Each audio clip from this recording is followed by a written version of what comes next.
Ces scientifiques affirment avoir trouvé une solution beaucoup plus simple. Pour eux, il suffirait d'utiliser l'eau de mer. Sur 15 km, le bateau a traîné cette sonde. Lorsqu'on la remonte et qu'on transvase l'eau dans ce seau, rien n'est visible, mais la pêche est bonne, selon Bernard Stroiazzo.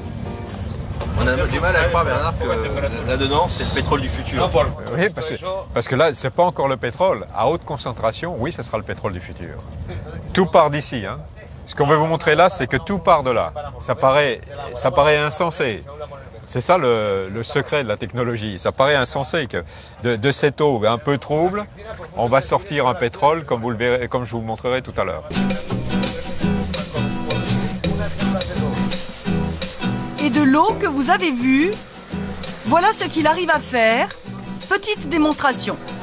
Tiene dos, si. Vous avez deux phases de biopétrole, un lourd et un léger. Ça, c'est un lourd. Et vous avez un plus léger. Tous les jours, les océans produisent l'équivalent de 10 à 15 fois la production mondiale de pétrole. Mais vous allez vider les océans? Pour obtenir ça, impossible. C'est là où interviennent nos technologies. Et c'est à Alicante, en Espagne, que ce miracle se produit tous les jours. L'eau de cette station balnéaire réputée a désormais d'autres vertus. Cette villa cossue, surveillée 24 heures sur 24, c'est celle de Bernard Stroiazzo. Et cet homme est en passe de devenir un danger pour les grands groupes pétroliers. Oui, c'est à moi et à ma famille. Ce Français, ancien ingénieur, vit ici avec sa famille depuis 15 ans. Mais il y a 3 ans, il lit par hasard dans la presse scientifique un article qui va changer sa vie. Un article sur les énergies alternatives à l'origine de sa nouvelle entreprise, BFS. Tout a démarré d'ici. Voilà, c'est un document que j'ai trouvé dans les années 2005 sur un professeur italien qui avait, lui, découvert donc comment l'énergie viendrait du soleil et serait transformée en énergie chimique. Voilà, Giacomo Luigi Giamancian, 1857-1922, et qui est en réalité le fondeur de la chimie verte. L'idée principale est partie de là, d'utiliser en réalité la photosynthèse pour faire de l'énergie chimique. Une technologie inédite à base de microalgues marines. Voici à quoi ressemble celle collectée en mer, grossie des milliers de fois au microscope. Des micro-organismes vieux comme le monde qui feront peut-être rouler vos voitures demain. Mais pour devenir du pétrole, ces microalgues sont d'abord concentrées par millions dans ces tubes de verre appelés réacteurs, un savoir-faire breveté par l'entreprise de Bernard Stroiazzo, un secret jalousement gardé. Donc vous voyez ici, le principe, c'est d'accélérer la croissance des algues d'une façon très très rapide pour en faire des concentrations très élevées. Concentrations qui sont l'équivalent de ce qu'il y avait il y a des millions d'années pour la formation du pétrole. Ce qu'il faut, c'est du CO2, de l'énergie solaire, de l'eau et des algues. Et après, ça donne ce produit-là, qui est un produit d'extraction. C'est quoi ça? Ça, c'est une biomasse, ce sont des algues concentrées. Le pétrole que vous utilisez dans votre voiture actuellement a la même origine.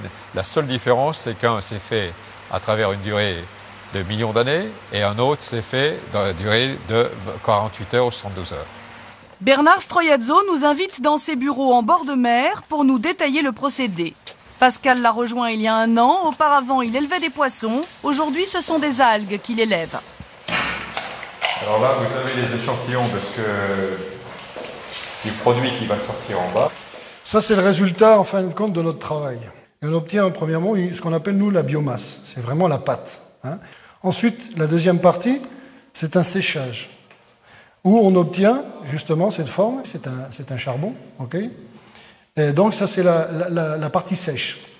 À partir de là, on peut lui donner plusieurs destins. On peut la mettre sous forme de poudre, comme vous le voyez ici. C'est un des traitements qu'on peut lui faire. Ou alors aller vers des extractions qui nous permettent de retirer ou d'extraire ce qu'on appelle les biopétroles ou les biocarburants en général. Un pétrole à base d'algues marines, est-ce que ça marche? Nous avons posé la question. Et pour nous prouver que son invention fonctionne, Bernard Stroiazzo a voulu nous faire une démonstration. On va vers un essai du combustible pour voir ce que ça donne. Ça, ce sont des algues que vous avez dans la mer, là. Il y en a des millions de mètres cubes.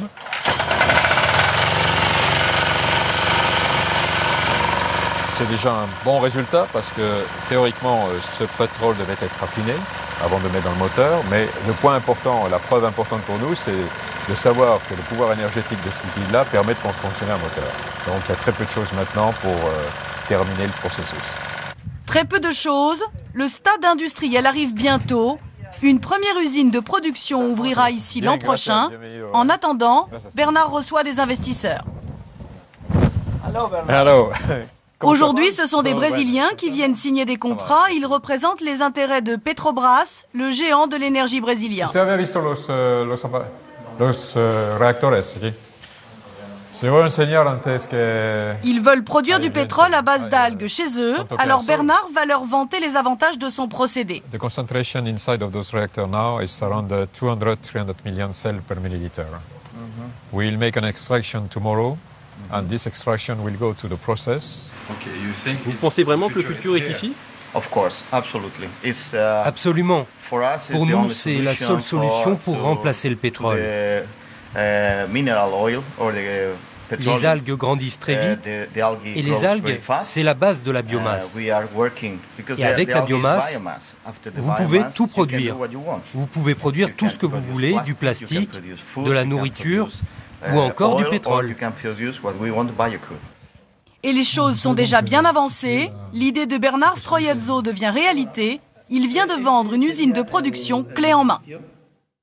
Qu'est-ce que c'est que ces photos-là? C'est les futurs terrains là, qui nous proposent pour faire les installations, les premières installations au Brésil. Ça représente combien d'hectares? Ça représente ici 27 hectares. 227 hectares. Et alors, à quand de l'algue verte dans les réservoirs des voitures? À la vente commerciale, mettons 18 mois, 2 ans.